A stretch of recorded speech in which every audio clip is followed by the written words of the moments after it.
My name is Miss Lizzie. I don't ever smoke the dizzy, but we can always share some ditsies. It's just a cup in time. This song doesn't have to run. Life's all of us, not every moment we can be feeling fine.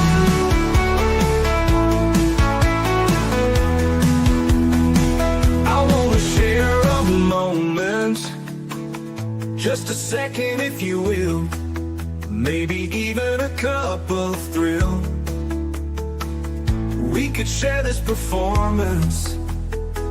It's tea time, come sit with me. Well, welcome guys. Miss Liz in the house, and yes, it is Monday, so yes, it is an off day for Miss Liz. We have 5 incredible tea times this week coming to you on Monday, Tuesday, and Thursday, so be sure to check out those days. I have an incredible guest sitting in the back, and her name is Sandy Malone, and we're going to talk about her books. We're going to take you on a journey. We're going to serve her tea, and her tea tonight is telling entertaining stories. That is the tea we are serving in the house tonight. But before we get started, you guys know how Miss Liz rolls. We get over to all those platforms: Facebook, TikTok, Instagram, LinkedIn, Clapper, Lemonade, Blue Sky, all of those good ones. And the ones that I haven't mentioned, check out those ones as well. Jump over to the podcast apps as well: Podbean, iHeartRadio, Listen Notes, Deezer, Apple Radio, Spotify, all those good platforms, and give those a like, follow, and subscribe, and get these tea times out there, because they do make a difference for the guest and for anybody that resonates with the stories that come to the table. Also, jump over to babyboomers.org. Miss Liz has been partnered with them for over 3 years, and if you're looking to be on other podcasts, they have over 50 different shows on there, and you can get featured on there. So if Miss Liz is not giving you the taste or flavor that you like, you can jump over on Baby Boomers and find a platform over there that can get you featured on there as well. So let's get started with disclaimer and then a beautiful intro, and then we're going to get Sandy in here and we're going to spill her tea. Disclaimer for Miss Liz's Tea Time live show. Miss Liz's Tea Time is a global platform dedicating to sharing real life stories, diverse perspectives, and meaningful conversations that inspire awareness, healing, and connection. I'm Miss Liz is going live using StreamYard. Before leaving a comment during the live broadcast, please grant StreamYard permission to display your name at StreamYard.com. Please be advised that all the content brought forward during any Tea Time show is presented in good faith. However, discussions may include opinions, beliefs, and perspectives that do not necessarily represent the views of Miss Liz or the Tea Time platform. Information shared by guests is based on their own experiences and is perceived to be accurate at the given time of airing. All guests, viewers, and participants are responsible for using their own good judgment when considering any action or decision that may relate to these discussions. Some episodes may cover sensitive topics, including but not limited to trauma, abuse, grief, mental health, and other emotionally triggering subjects. Listeners' and viewers' discretion is strongly advised. Tea Time with Miss Liz is an open discussion forum designed to offer insight, inspire awareness, and create connection. It is not a substitute for professional, medical, legal, or therapeutical advice. If you require professional support, please seek assistance from qualified professionals or trusted resources in your area. If you have any questions regarding this disclaimer or the content of this discussion, you are welcome to contact me, aka Miss Liz, directly at my email at bookingmissliz@gmail.com or visit my link tree at Miss Liz's Tea Time. By choosing to participate in, comment on, or view these live shows, you acknowledge and accept this disclaimer. Your participation is entirely voluntary. I, Miss Liz, welcomes you to join the conversation with an open heart, and if at any time you feel this platform is not right for you, I respect your wishes and decision and welcome you back whenever you are ready. Tea Time with Miss Liz is serving truth and awareness one cup at a time. Well, welcome to Tea Time with Miss Liz, where every story reminds us that home is more than a place. It is the people we love, the communities we build, and the courage we find when life asks us to begin again. Today's guest brings together mystery, romance, resilience, and the charm of coastal living through stories that celebrate second chances and the strength found in communities. Please join me in welcoming Sandy Malone, best-selling author, entrepreneur, and creator of the beloved Gems of Golden Isles series. Drawing inspiration from the beautiful coastal communities of the Golden Isles of Georgia, Sandy crafts stories filled with unforgettable characters, engaging mysteries, heartfelt relationships, and the reminder that hope can be found even after life's greatest disappointments. Beyond writing, Sandy has built successful businesses, navigating life unexpected twists, and understands firsthand that resilience often becomes the foundation for our greatest achievements. Today's Tea Time will explore the inspiration behind the Gems of the Golden Isle series, creating unforgettable characters and communities, reinvention and second chances, small town life, mystery, and romance, following your dreams at every stage of life. Sandy reminds us that every ending can become the beginning of a beautiful new chapter. So grab your cup and join us for a heartfelt conversation filled with storytelling, inspiration, and real life tea, truth, experience, and awareness. So let me get Sandy in here. Let's spill some tea. Welcome, Sandy. Hey, Miss Liz. Thanks so much for having me. It is a pleasure to have you here. Well, Sandy, let's get to know you a little bit before we even get into the books and your journey. Let's get to know who Sandy was as a little girl and who Sandy is now. Well, I always wanted to write. And I was the kind of kid where I was ADHD, but they didn't have that back then. I'm dating myself. And so my mom's solution was I was busy every single day. I had activities. I never sat down. And part of that was when I had a few minutes, I loved to write.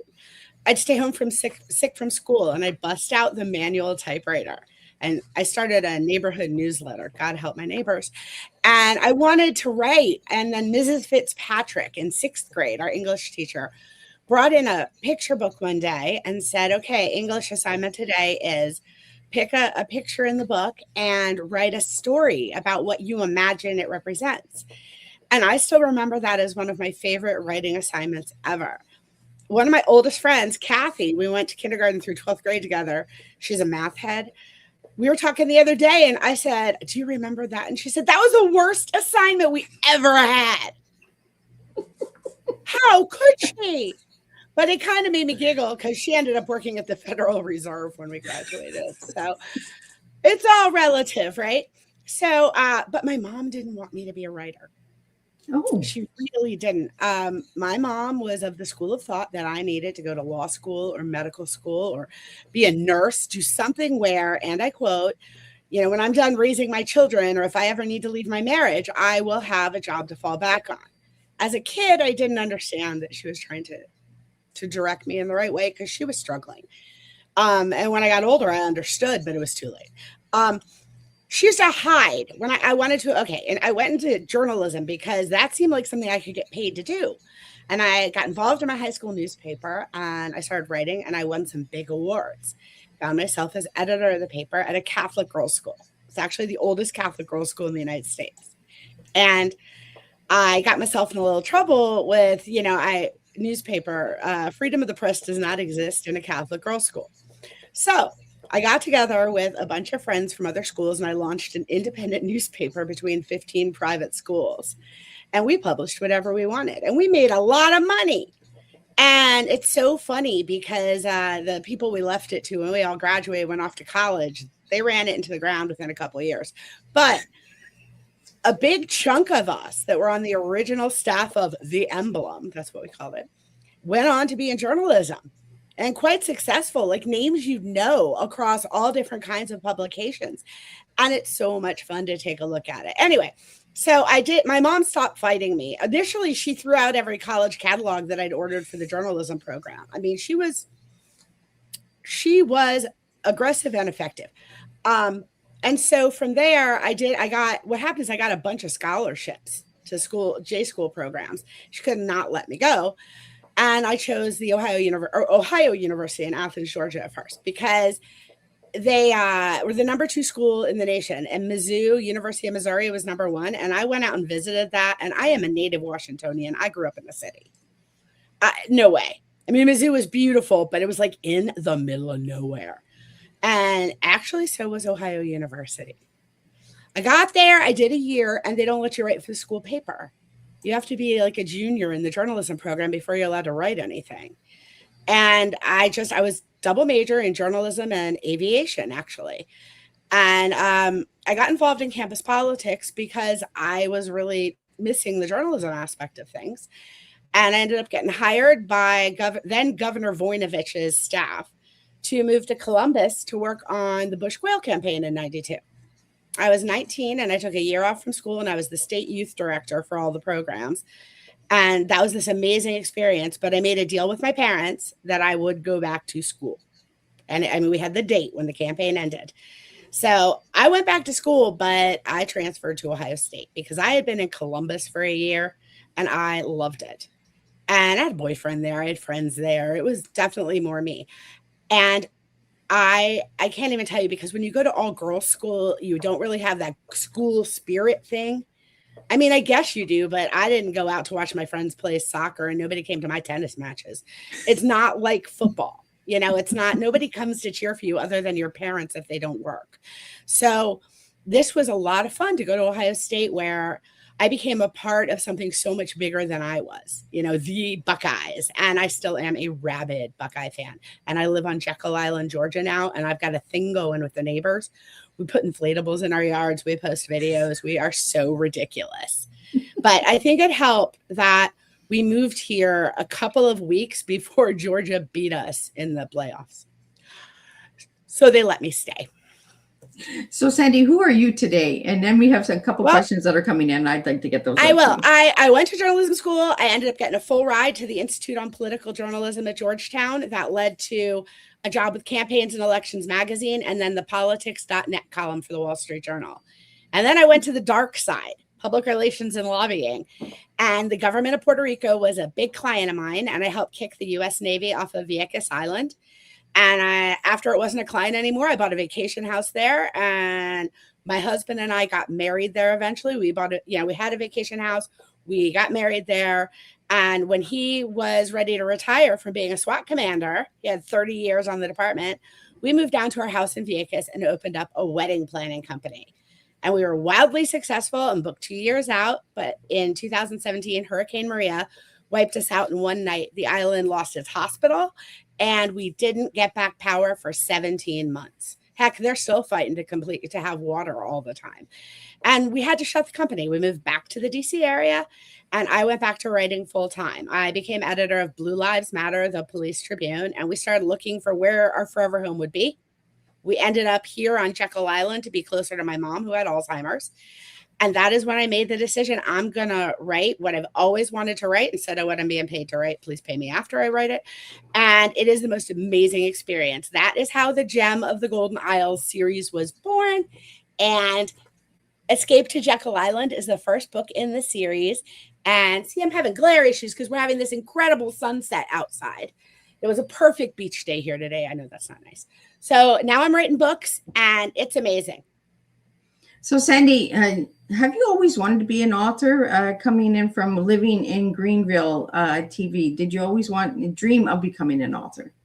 I always dreamed of becoming an author, and my mother told me I couldn't because it didn't pay. And when I went to journalism school, she said, you are going to end up writing obituaries on the overnight shift in the Midwest. Like, it was the worst curse ever. And she took me out to dinner as an apology when I got my column at the Wall Street Journal when I was 24. Oh, awesome. Congratulations. Thank you. We have a question here from Lori Todd, and it is, what first inspired the Gems of the Golden Isle series? The series is not autobiographical, but it is based on my experience planning more than 500 weddings in the Caribbean. And I actually came up with the whole series in the car the night we were driving down late night to come down here because we had put an offer on a house we had never seen. Trying to buy a house on Jekyll is a real challenge. There's only 600 houses and they can't build anymore because we are a state park. So if you get one, you are lucky. And we made an offer on one that we really liked. And we were racing down to Georgia for the inspection. My husband was asleep in the car. And the story came to me. I was starting over again on another island. And my story would be about a young wedding planner who lost her job in the Caribbean and went home to Jekyll Island, where she'd grown up, to basically, she planned to sit on her aunt's couch, eat ice cream, pout, and work on a resume for a few months. And her aunt came home and said, get off your butt. There's no wedding planner on this island right now. Launch your own company, be the woman. And so she does. She starts putting things together and she reconnects with childhood friends. Some of them are in the wedding business. And the guy next door, he's grown up to be a smoking hot state trooper. And so Everything's going great. And she picks up a couple big clients, and one is a big local name, which would really solidify her reputation in the community. Everything's going great. And then weird things start happening. All of the florists refuse to service the wedding. It's okay because she knows how to do flowers. But then she orders flowers and flowers go missing. And none of it makes sense. And it all turns out somebody has a grudge against her. There's somebody that doesn't want her back on Jekyll Island.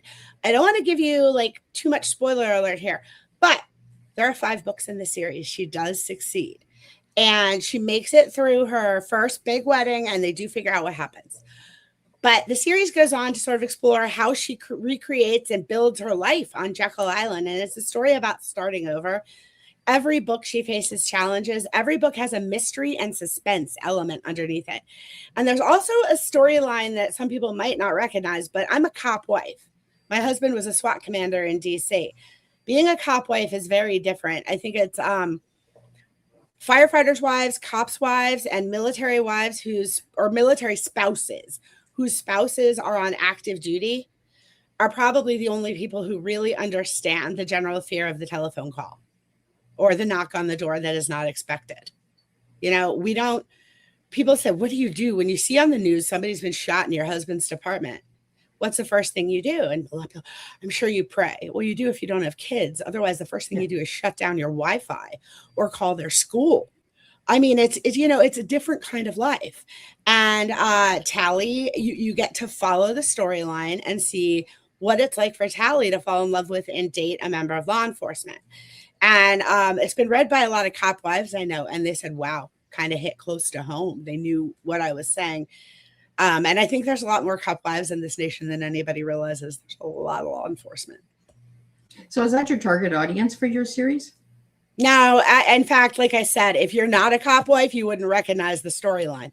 But no, mostly it's women. Mostly it's the women readers or people with wedding fascination, but there is mystery and suspense to it.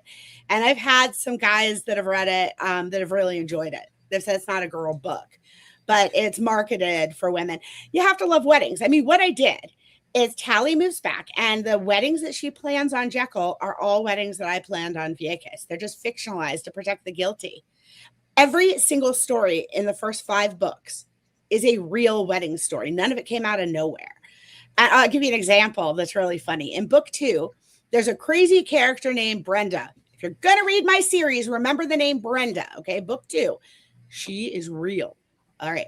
So she hired me to plan her wedding, and she and her fiance came down to Jekyll Island, and we toured a bunch of venues, and they got into an argument like in front of me at a venue, and that's so uncomfortable. Cringe.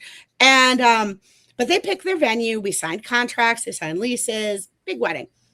About a month later, she emailed me and said, we've split up. Shocker. And I was, I'm so sorry. And but she emails me back, don't worry. I want you to hold the lease on the wedding villa, because the wedding was, 14, 15 months out or so. So I want you to hold the lease because I'm going to find another groom.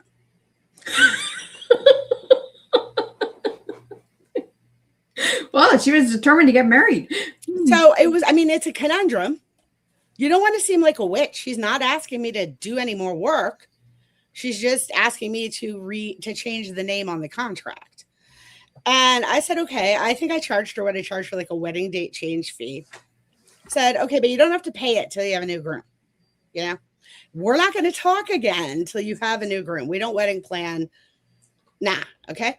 So I thought we were done with her, and she became like the house joke in the office because that's funny. Right. And she emailed me a few months later, found another groom.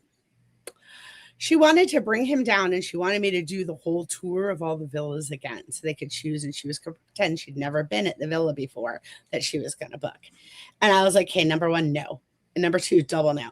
I am not asking all these property managers to meet me out at these remote villa locations when I know you're not going to rent that villa and you're crazy. But I said, we can do it online. I'll show you pictures and pretend we haven't done it before.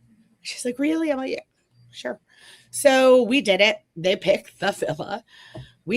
I pretended to send her a contract, and away we went. Shockingly, they split up a few months later. So when she emailed me and she's like, guess what? But it's okay because I'm going to find. pause. I said, her name was not Brenda. I said, Brenda, I think we need to just terminate this contract because technically it's a legal contract. And technically, I the name of your initial groom is still on it. So what we're going to do is terminate this contract. And you don't get a refund. It's just, however, if you come back to me with another groom, talk to me and I will give you a big discount on your initial deposit. And she's like, but I could get everything planned. I'll have a guy by then. I said, Brenda, if you want to be a wedding planner that bad, like if you want to plan weddings, just go be an event planner. Yeah. If you want to plan parties, go get a job doing it. Don't try to hire us to plan your imaginary weddings for you. That's crazy. I was very nice to her, never heard from her again. So in my book, what I did is I made that Tally story fictionalized to protect that woman so no one would recognize her in her life. But in my book, in book 2, Brenda shows up on Jekyll Island with her resume wanting a job. Well, you told her to go get a job, Sandy. Exactly. Right. And Tally's like, oh. And Brenda, she tells Brenda she's not hiring. She's real polite. And I'm going to give this detail because I think readers will have forgotten it by the time they get to book 2. But it's hysterical because Brenda is like, I'm not taking no for an answer. I'll come back to see you. And then Tally starts getting phone calls because, apparently she showed up at the Jekyll Club Hotel passing out business cards with Tally's logo on them. And then Tally has a wedding that Saturday night. Brenda pops up dressed like her and her other staff members and starts and does the cake cutting. I mean, she launches and runs the cake cutting. And there's nothing Tally and her staff can do without making it obvious they've got a little crisis happening in front of the guests. It's just the craziest story. But Brenda did not follow me back to the United States. So only the Vieques half of that's true. But I used real stories like that. People say all the time, book 4, I think, opens with a miniature dachshund best man eating the wedding rings the night before the wedding. No, do not let your dog carry the real weddings at your wedding rehearsal. Okay. So anyway, people say, is that true? And I'm like, well, it's true. But in my world, it was a Rottweiler. It was the engagement ring. And we have an X-ray to prove it. So, none of the stories are exactly true. I've never had a client that I was snarky about recognize herself, but I had one client who was so crazy. She is 4 different characters in my books because I couldn't write it as one bride because it was too unbelievable. Well, it kind of goes into the question that the luxury rental wanted to ask you was, did any real wedding experiences inspire scenes in your book? And Sandy is sharing some of those. All of them. Everything in that book happened. Okay, book 2 opens with a Noahide wedding. Have you ever heard of the religion Noahide? No. Yeah, neither had I. The clients explained it to me as Jewish light. Now, if anybody's watching and I describe this incorrectly, I apologize. This is what I was told by this particular couple. And her father was like the rabbi of their particular congregation. And he married them. But everything about the wedding was rainbows because they are the followers of Noah. Noahides.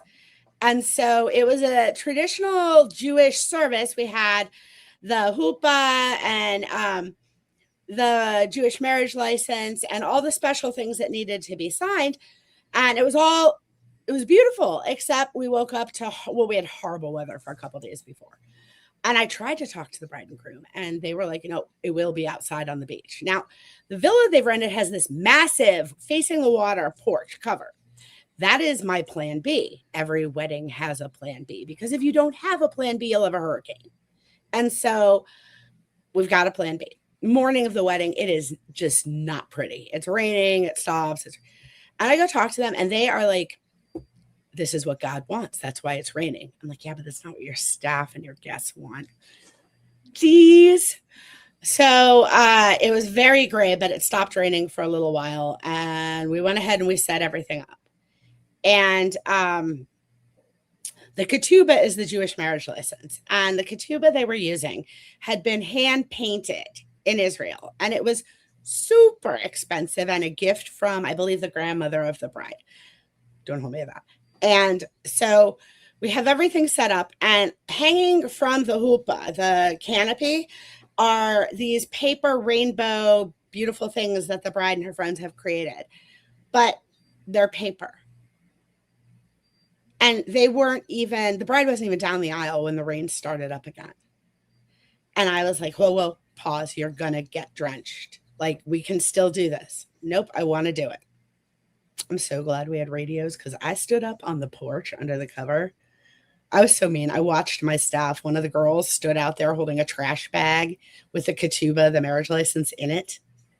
And it was so torrential that a couple people sort of fell over in the wind. It was just a mess down there. But they had a wonderful time. Bride and groom were thrilled. I mean, at the end of the day, it's only the bride and groom that matter. I want all the guests to be comfortable too. We did our very best. We had every towel in that villa on hand when the people came back in. I mean, it's a wedding that everybody who worked it will never forget, right? But the funny thing was, the next morning, the major newspaper in San Juan, and I think it was the San Juan Star, the English speaking paper at the time, but again, don't hold me to that. It had, it was El Nuevo Dia, the big Puerto Rican one. Here's the deal. There had been some big editors from that publication staying at a villa 2 doors up. And they were standing on their porch watching the wedding on the beach during this torrential rainstorm. And so they took a photo and they put it on the front page of the paper with a caption, something along the lines of, check out these crazy gringo brides. And it made me laugh really hard. I showed it to the bride and groom just because if they were going to be upset, I mean, there's nothing we could have done about it. They thought it was hilarious. So thank God. But I mean, you can't make these things up. So I use these sorts of stories all through my book. Every one of the crazy things is real, just fictionalized, so that when the stupid stuff comes up, nobody's feelings get hurt. So Sandy, you have 5 books out, and one book, Treasure of Jekyll, won an Impact Award. So let's talk about that, because we have a couple of watchers and listeners that are asking about this award. We have one that's from Luxury, and she said, congratulations on the International Impact Award, Book Award, well deserved. And what does that award mean to you personally? Well, thank you so much first. It means a lot, because I don't think these books are just straight romances. They definitely are romances, but the mystery and suspense aspect is really important to me. And a lot of people, I don't know, this whole thing with writing spicy romances in, and I can't do that because I have 6 teenage grandchildren and 5 of them are boys. And I'm close to them, and I won't be able to have holiday dinners with them and sit across the table if I write anything that makes them blush. So I was very excited to have mystery and suspense really stand out in these books. And again, it's really exciting, and I'm honored. So Sandy, I want to talk to you a little bit about the hurricane, because a lot of people might not know about the hurricane, and we have a couple questions here about the hurricane. You spoke a little bit about it. Hearing how Hurricane Maria changed everything is incredibly moving. You shared that right at the beginning of the show. But what was the hardest part about starting over after Hurricane Maria? Well, I want to be clear. I wasn't on the island when it hit, because storms don't hit when I'm on the island. Okay. But we always went home in September. Well, actually, not always. After the first few years in business, when we got to a financial position to pick and choose a little more, we decided to always take September off. Number one, it was our own wedding anniversary. And number two, it is miserable to talk brides off the ledge every day while they're watching the Hurricane Channel. Like, it's going to be fine. It's going to be fine. I was going to end up in a funny farm. So we took September's off, and we kept a condo up in the DC area because nobody loves us enough for us to stay with them for extended periods. And so we'd go up there, and first Hurricane Irma hit. And my best friend, Yaya, was still on the island. She worked with me. She was my best friend. And she looked after our house when we were off the island. And I talked to her once. She got a signal through once after Hurricane Irma, because they didn't get power back. And then Hurricane Maria hit. And that thing hit, people talk about, it hit Fajardo. It hit Ponce as a Category 5, the eastern tip of Puerto Rico. No, it hit Vieques first, because we're 7 miles off the eastern tip of Puerto Rico. And it just flattened the island. If it wasn't concrete, it was destroyed. It was as bad as Hurricane Hugo.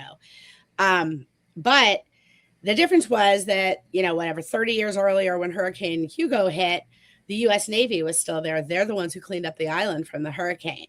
And, the military was kicked off the island in 2003. So by 2017, we had a poor excuse, like a dock in the box for a hospital, but that thing just in the storm. And it was a bad situation. Everybody was in the dark. There was no power. There was no water. The airport was largely destroyed. They were having to come in with helicopters and small enough planes that they could still land. The ferry ports, disaster. And so there were no ferries that were able to go. Everything was just a mess. And initially, Vieques wasn't on anybody's first priority list because San Juan was in just as bad a shape as Vieques. All of Puerto Rico was in bad shape. And a lot of people have heard this in the news before, but the Puerto Rican electric grid was so outdated and so bad before the storm that it was just a mess. You know how all the electrical guys from up north head down to help after the storms? Yeah. They send teams down. Well, the guys were telling, we have a lot of friends in federal law enforcement down there and also Puerto Rican cops. And they were all, you laugh in bad situations, right? And they're all laughing because these guys, half of them have never seen electrical systems like what they're trying to fix in Puerto Rico. They don't make the parts anymore. It's a disaster of epic proportions and nobody could get a cell phone signal out. My husband and I immediately jumped into helping to evacuate people. And we worked with a group of other residents who were off island when the storm occurred. And we coordinated with other homeowners. We sent in private jets. As soon as the local airplanes could fly, we did that. I mean, we worked so hard to try and get people out. One night I got a phone call on through Facebook Messenger. My phone rang. And it was weird because I had never actually used it for that purpose before. And it was a pregnant girl on Vieques calling me from the top of a hill because she was in labor and needed help. And we called the Red Cross office in San Juan, and we were able to coordinate through there to get a medevac to her. And it was just fun. At the time, she sent me pictures when the baby was, all that kind of stuff.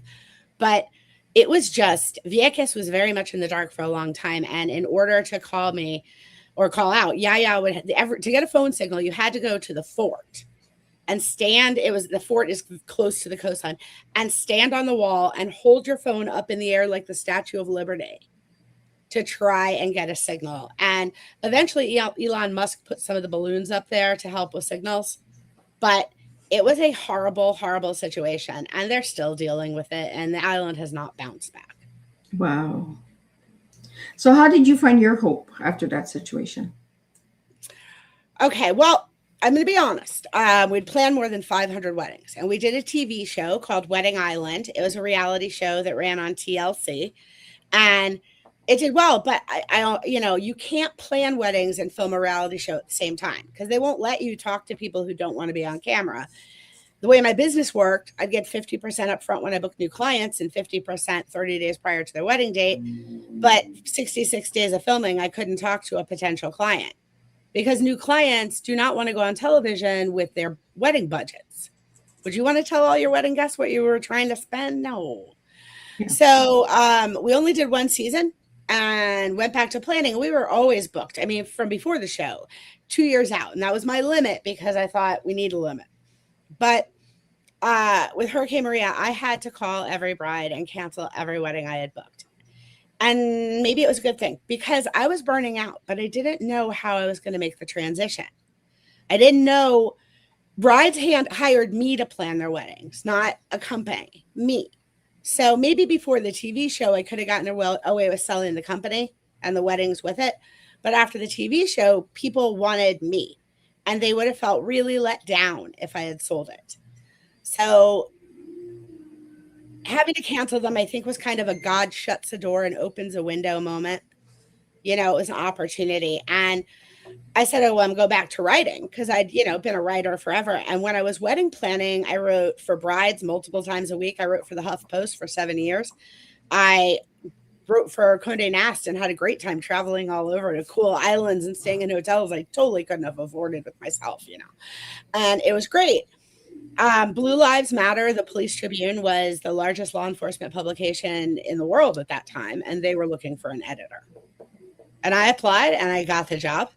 And my husband finally got to try out being retired, but it was like having a cop Wikipedia on the couch. It was a lot of fun, mad fun, because I was already a bit of a law enforcement subject matter expert from being married to a cop, but I got to become really an expert on that stuff. I covered some very scary stuff. I covered the whole Parkland shooting in Florida for 17 hours that day live, because nowadays you don't have to be there. Everything's streamed. Yeah, I covered all of the George Floyd trials. I covered the Ahmaud Arbery stuff. I really got some neat experiences, and I loved writing again. I got the hope by writing again, and then but I couldn't write books. I didn't have time. You cannot be a reporter who cranks out 8,000 to 10,000 words a day, editing everybody else's, and want to. I've had carpal tunnel surgery twice. You can't write after you write all day. And when we moved to Jekyll Island, it was time to make a big decision. Was I going to write about what I wanted to write about? Or was I going to write what I was getting paid to write about for somebody else? Yeah. And I made the leap. I'm glad you made the leap, because if you didn't make the leap, you wouldn't be here tonight serving your tea. I agree 100%. And it has been such a great experience. And I'm so happy.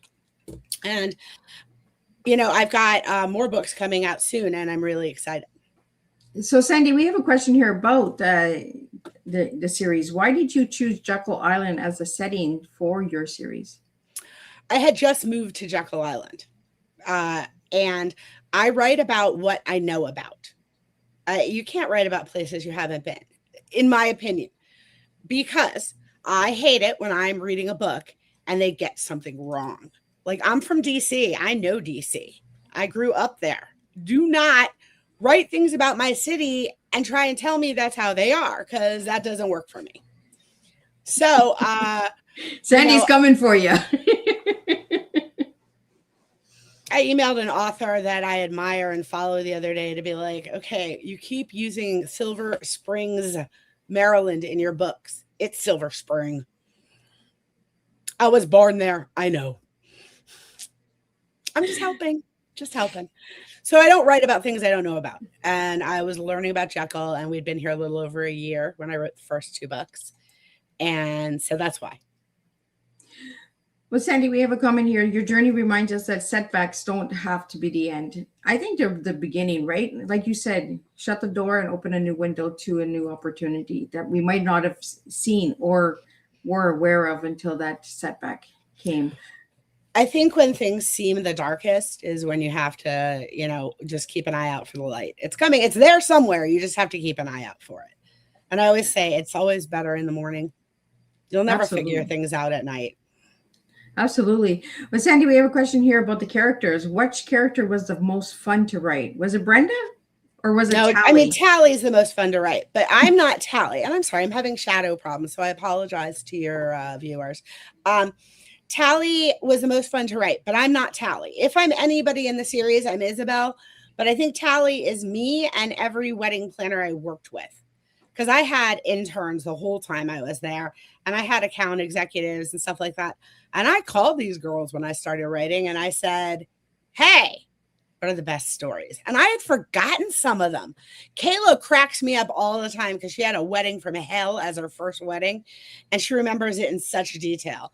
And Kayla ended up being a character in my book. I love how you brought people in, like real people in, and threw them into the book. Has anybody ever noticed that they're in those books? Oh, I don't do it without permission. Everybody who's real in the book, I have their permission. And what cracks me up is people want to be in the books. People will come by book signings and be like, so how did we get to be in one of your books? So I did a drawing at one of my book events, winner gets to name a bride and groom in the next book. And they got so excited. So I don't know. I think maybe some of the charity stuff I do, we might auction off some appearing in the books. But it's fun to write about really good businesses here on Jekyll, right? And if you need to have a venue, why not use a real one?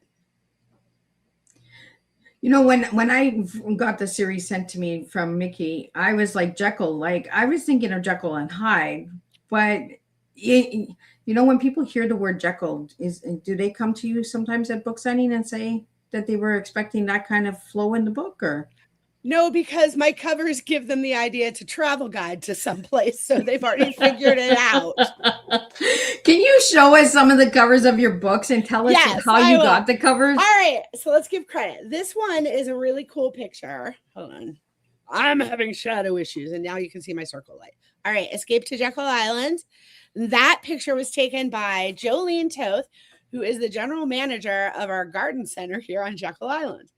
And she's awesome, and she's a girlfriend of mine. And I saw the picture posted by her, and I said, "Can I have it?" And then she said, "Yes." Okay, let me grab the others. Okay, hang on. Ouch. Okay, book 2, book 3, book 4, and book 5. All righty. So next time I'll have them all right next to me. All right, In Bloom on Jekyll is fun. It shows the Jekyll. I'm going to turn off the slate and see if it helps. There we go. All right. So there we go. That's the In Bloom on Jekyll.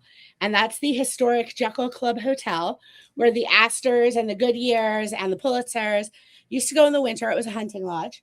And it's pretty amazing. That's where the Federal Reserve Act was written, in the middle of the night. And all kinds of famous people hung out there. And then after World War II, when the millionaires came back to take back the island, the governor of Georgia handed them a check and said, "Eminent domain, now it belongs to the state." And they made us a state park. Pretty neat. That's why I get to live here. But they have maintained, renovated, restored the original historic hotel, and you can stay there. I had my anniversary party there last year. It's really neat. Okay, Treasure on Jekyll is the one that won an award. And I'll tell you, the neat thing is we have a treasure hunt on Jekyll every year, January and February. And the treasure hunt is to find these really cool glass fishing globes. And they're all hand blown and they're gorgeous. And now they use plastic balls with a number in them and to go claim your glass float. But once upon a time, they actually hid the floats. And people come from all over the world in January and February to hunt for these things. So I incorporated them into one of the weddings, which is how the book became Treasure on Jekyll. In the Shadows on Jekyll is book 4. And the couple on the cover is actually real friends of mine getting married on Driftwood Beach. We changed that cover the day before we went to press, because Becky sent me the picture from her wedding. And I said, "Oh my God, that's so good." So that's book 4. And book 5 is Christmas on Jekyll. And that is, again, the historic hotel. And we have something here every December called Holly Jolly Jekyll. And if you've never heard of it, we are the biggest light show in Georgia. And people come up from Florida and everything else. Millions and millions of lights all over this historic district. And it's absolutely amazing. Unless you live here, you're on your way home and you really need to go to the bathroom. In which case, you're going to be stuck behind everybody driving the exact speed limit, because you can sing the Christmas carols to match the light displays if you're going the right speed. Wow. You know, I'm learning so much from you tonight, Sandy, and for my listeners out there. Sorry, turn my lights back on. Learning about Jekyll, it sounds like a beautiful place. I love it. I love it. And it is a state park with incredible hotels and houses. It's so funny. 4th of July, everybody, "Oh, it's so crowded. It's so crowded." Like, I'm from DC, okay? I'm used to Delaware beaches and Maryland beaches or Jersey. This is not crowded. It's not even busy compared to what I'm used to. So it's pretty amazing. Well, we have a question here about your writing from Lucy. It's, what's your favorite part of the writing process? The writing. I mean, I do a fun outline. It's not super picky. It's handwritten. And then I add ideas to it. And I go back to my notes from the previous book, because there are always things I meant to put in that book that were on that outline that didn't make it in that book. So I've carried them over. It's a trick with the series. And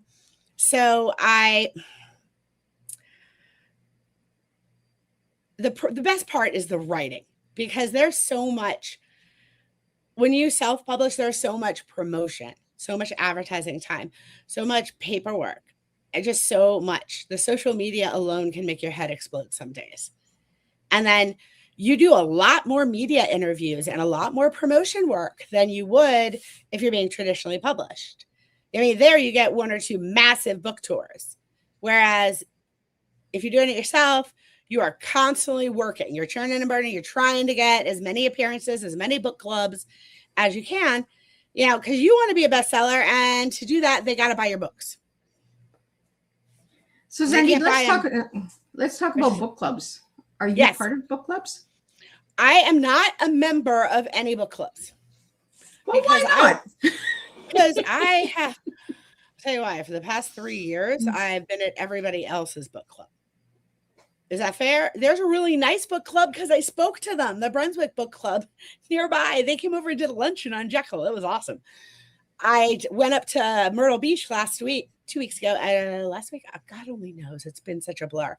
And I went and met with the Del Webb community and then another neighborhood called Bridgewater and did both their book clubs. And that was so much fun. So I love it. If people invite me, if I can book a couple of book events in an area, I will find an excuse to go because it's fun. And if I don't get my book out there and people don't know about the book, they cannot buy it and read it. Yeah. Absolutely. And when you're self-published, it is a lot of work because you got to be the seller. You got to be the person that markets that, right? And only you know your book best. Well, if viewers are in Virginia, I will be in Skipwith, Virginia at White Oak Preserve's Blueberry Festival this weekend. And no, I don't randomly do festivals, but this is kind of fun. My friend Tiffany Copeland, well, she's now Tiffany Jones. It's her farm. She and her husband run the White Oaks Preserve, but I met her because I was on Wedding Island the same year that the TV show Below Deck launched. And I got to be friends with a lot. We were all, first season at the same time. So I got to be BFFs with girls like Adrienne Gang, and Tiffany Copeland was on the next season. And so she's now married, a mom. But we're all rabid Buckeye fans, and we stayed close. So I'm going up to do her Blueberry Festival this weekend in Skipwith, Virginia. And they've got like 40 vendors there and amazing food and live music. So if you are in Virginia, come see me. Oh, and if you tell me you saw me on Miss Liz this week, I will give you one of my books free. Well, there you go, guys. Go out and check the Blueberry Festival. I wish I was closer. I'd come and check because blueberries are my favorite berries. Really? I'm looking to pick blueberries, and there's just not very many places around where I live for blueberry picking. I'm a northern girl. We used to pick blueberries every freaking weekend, but now we can't. So, Sandy, what do you want the readers to get from your books? I want them to laugh. I want my readers to laugh really hard because I giggled while I was writing, remembering a lot of this crazy stuff. But I also want, there's a couple things. I want people who are dealing with daughters getting married or crazy weddings in their families to be able to laugh and get some perspective, and maybe some brides who are being a nightmare or who are going to be getting married and be nightmares, read them. And it might give them perspective on not being nightmares.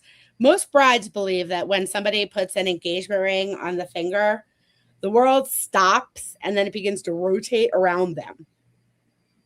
And I think that when you can read, when I was getting married, a friend of mine's mom told me to read Diary of a Mad Bride. And I did. And I laughed so hard reading it on the beach that my husband read it next. And he was a cop. He was like, I got to read it. You're laughing so hard. What is in this? I want my readers to also realize that it is a real story. I mean, in that I started over on a new island, and you can start over. And when things seem the darkest, again, you got to look for the light and figure out where you're going. I mean, it isn't always right in front of you that day, but it was scary moving to a new island and starting over. And I moved from an island that was tiny. We had 9,000 residents, and about 3,000 of them spoke English. And I'm bilingual because I ran a company there. I wouldn't do interviews in Spanish because Puerto Rican isn't exactly the same Spanish, and I think that I think people can learn a lot from the books in understanding sort of the different worlds. It also addresses sort of the being a new person and sort of how it's for everybody feels things differently. When you're the only green guy in a group of Puerto Ricans and you live down there, you're the minority. And it's a different kind of experience. And I try to share what I experienced through my books.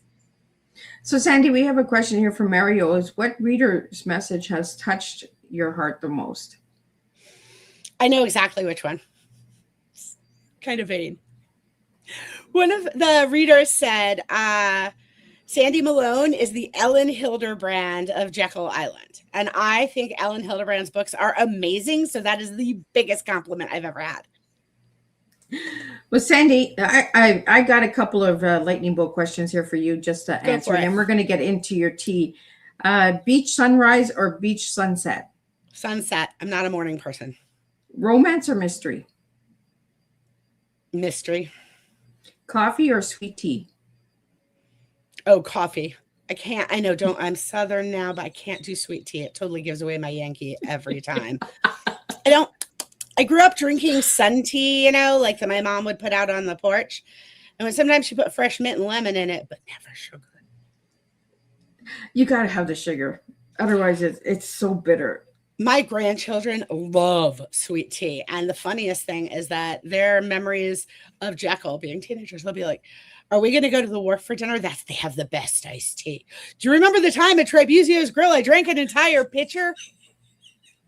Okay. Big memories. Sweet tea on Jekyll. Which gem of the Golden Isles book is closest to your heart?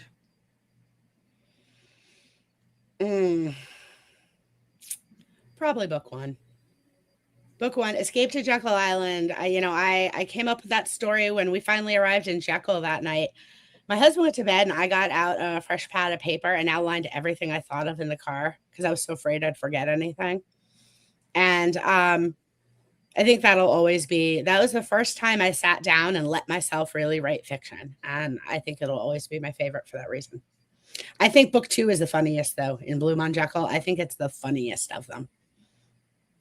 And Sandy, one word that describes Jekyll Island for you. Magical. Oh. And what would you advise somebody who's listening to tonight's Tea Time to check out about Jekyll Island? I'm sorry. What would I advise them about what? To check out on Jekyll Island. The Jekyll Island Club Hotel. I mean, it is so cool. When World War II started, and the U-boats started bombing our merchant ships along the coastline. At that time, 1/6 of the world's wealth was here on Jekyll Island at the Jekyll Island Club Hotel because they were just going to wait out the war. But when things started blowing up along the coastline, they had to evacuate them really fast. And a lot of them had come down on their yachts and they couldn't go back that way. So the Brunswick train station was very, very busy. It is really neat. There's so much to do. Also, we have the Southeast Georgia Sea Turtle Center, and it is like we have some of the most turtle nestings on the entire eastern seaboard. And it's such a cool island. We have alligators everywhere too. And we've never had an alligator bite, but we have cool alligators you can go see like in certain ponds, and there's viewing platforms. So Sandy, we have a question here. Was there any crazy groom stories that you'd like to share? Oh, we had some really bad grooms. I mean, I went through a weird transition. In the 11 years I was planning weddings, in the beginning, the guys were all like, tell me where to be, what to wear, when to show up. That's all that mattered. They didn't really have opinions. But say 5 years into it, the guys started participating in the conference calls more, and they had more opinions because I think millennials have more opinions. It's the guys have opinions on this stuff. It's okay to have opinions. But probably the worst groom I ever dealt with was a firefighter.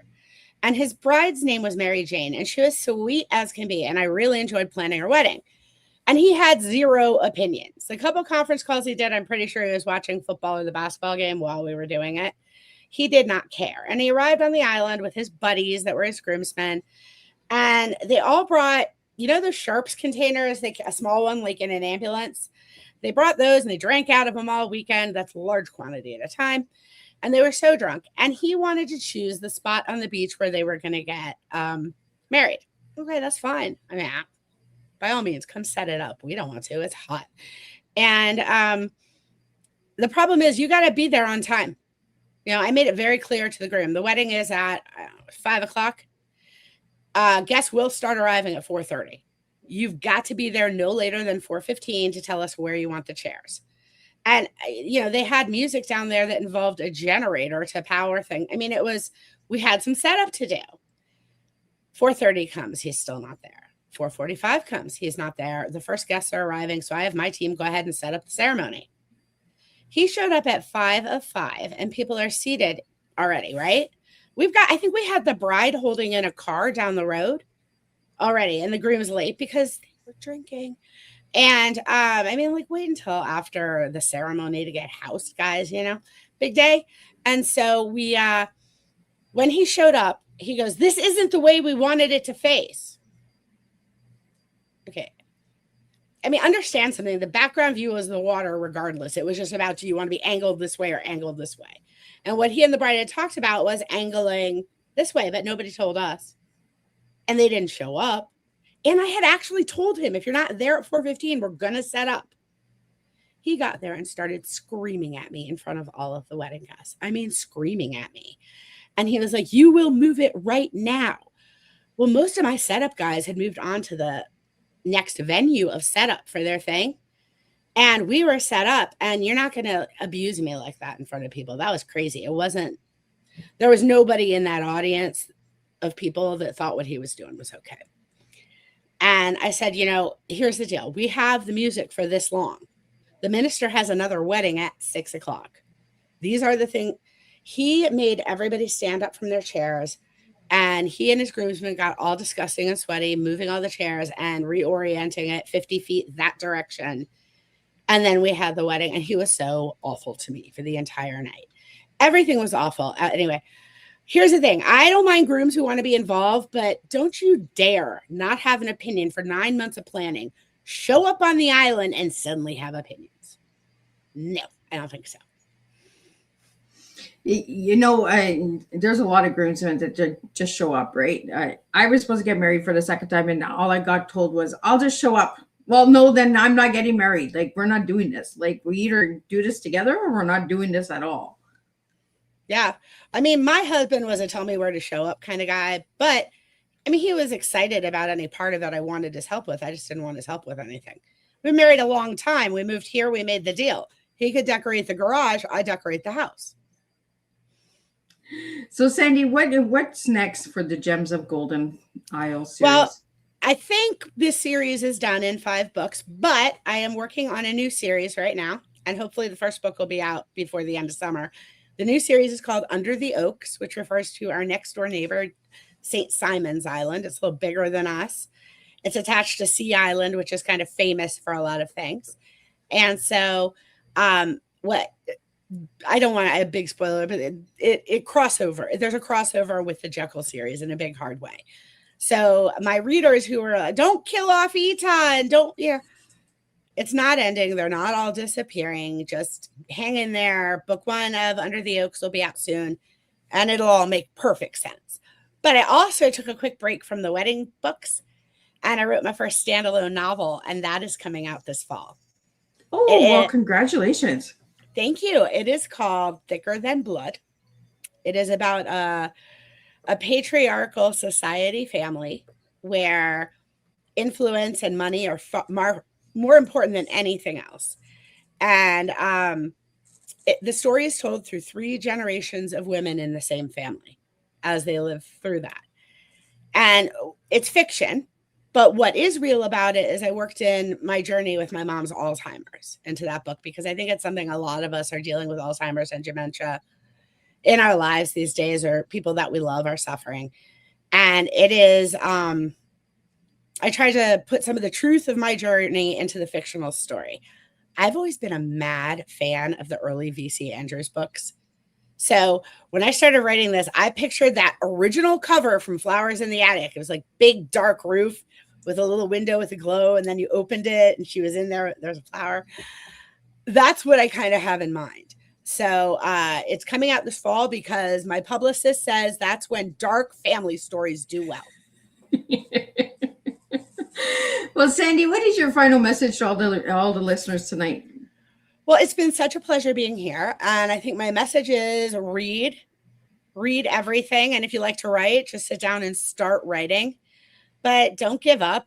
You know, when things seem like everything is gone, it's not. You just sometimes have to reshuffle your priorities. I never thought I would go from, I mean, I always wanted to write books, don't misunderstand. But my mom told me I couldn't. You can't make money doing that. And that's not what we're sending you to college for, you know? And now I'm doing it. And it's the most amazing thing in the world. And whether for you it's writing or singing or going back to school to become, I don't know, a medical professional, it's all there. It'll all happen. You just have to look for a little bit of light in the darkness and hang on to it. Well, thank you so much, Sandy. It was a blast having you here. And I just love your sense of humor and that. And I love how direct you are because, you know, that's where the fun is. That's where I have the most fun. So thank you so much. I'm just going to do a quick recap of what tonight's tea time was about. And I will be back tomorrow and we'll do this all over again, guys. What a delightful and inspiring conversation tonight. Sandy, thank you for sharing your heart, your creativity, and your passion for storytelling with this Tea Time community. Your stories remind us that no matter where life takes us, there is always room for hope, friendship, love, and new beginnings. Tonight, we explored resilience, reinvention, community, storytelling, and the beauty of finding joy in the simple moments that make life extraordinary. One of the strongest takeaways from tonight's conversation is this: every chapter of our lives has value. Some chapters bring adventures, some bring heartbreak, and some bring healing. Together, they create the story of who we become. Through the Gems of the Golden Isle series, you've shown us that strong communities, meaningful relationships, and believing in second chances can transform even the most difficult seasons into something beautiful. As we close tonight's tea time, I leave everyone with this thought: what new chapter might be waiting for you if you trusted yourself enough to turn the page? Because life is not measured by the storms we've endured, it is measured by the willingness to keep writing the next chapter. Thank you, Sandy, for reminding us that hope is always worth holding on to and that every new beginning starts with the courage to take one small step forward. Until next time, keep believing in second chances, keep telling stories that inspire, and keep serving real life tea, one conversation at a time. And tonight's takeaway was life's greatest treasures are often not found in places, but in the people we meet, the hope we carry, and the courage to begin again. And I'll see everybody tomorrow, and we'll do this all over again.